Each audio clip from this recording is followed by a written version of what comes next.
So hello friends, welcome back to editing video. મિત્રો, જે જિગ્નેશ કવિરાજનું નવું સોંગ આવ્યું હતું, દોંત તારા ચાવવા દેખાડવાના નોખા, તો તે જ સોંગનું આજે આપણે પોસ્ટર એડિટિંગ કરીશું. અને જો ચેનલ પર નવા છો તો ચેનલને સબસ્ક્રાઇબ કરી લેજો. તો મિત્રો, સૌપ્રથમ તમારે એક બેકગ્રાઉન્ડ લેવાનું રહેશે, જે તમને મારી ઇન્સ્ટાગ્રામ આઈડીની અંદર મળી જશે.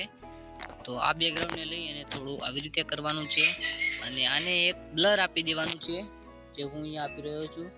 અને હવે આના જે પીએનજી કર્યા હોય જિગ્નેશ કવિરાજ, તો તેને આપણે અહીંયાથી લઈ લેવાના છે, અને તેને આવી રીતે ગોઠવવા હોય, ક્રોપિંગ કરવું હોય તો પણ અહીંયાથી તમે કરી શકો છો.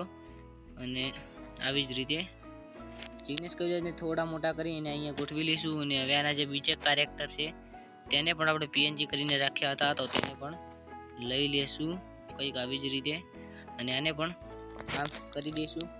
આને અહીંયા ગોઠવી લેવાનું છે, અહીંયા આવી જ રીતે.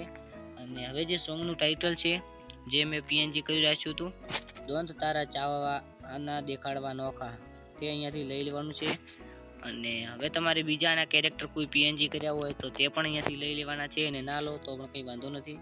તેને અહીંયા ગોઠવી લેવાના છે, અને ક્રોપિંગ પર ક્લિક કરીને આવી રીતે કરી લેવાનું છે. હવે ફરકે વગેરે લેવાનું હોય તે અહીંયાથી આપણે લઈ લેશું.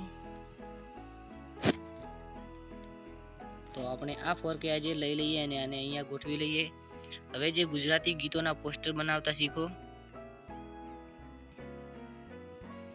તો તે પણ આપણે અહીંયાથી લઈ લીધું છે, અને આને પણ જ્યાં તમારી મરજી હોય ત્યાં આવી રીતે ગોઠવી લેવાનું છે.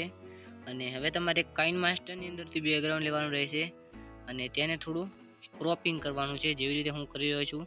તમારે 28, 29 પર રાખી લેવાનું છે, અને જે આ અહીંયા ગોઠવી લેવાનું છે, જેવી રીતે હું કરી રહ્યો છું. અને આને સેન્ડ ટુ બેક કરી લેવાનું છે. આનો કલર તમે જે રાખવો હોય તે રાખી શકો છો. જેવી રીતે ઉદાહરણ તરીકે અહીંયા હું રાખી લઉં છું નીલા કલરનો, પીળા કલરનો, લાલ કલરનો, જે પણ અહીંયાથી તમને સારું લાગે એ તમારે અહીંયાથી રાખી લેવાનો છે. તો મળશું જલ્દીથી નવા વિડીયોની અંદર. ત્યાં સુધી આ વિડીયો નિહાળો.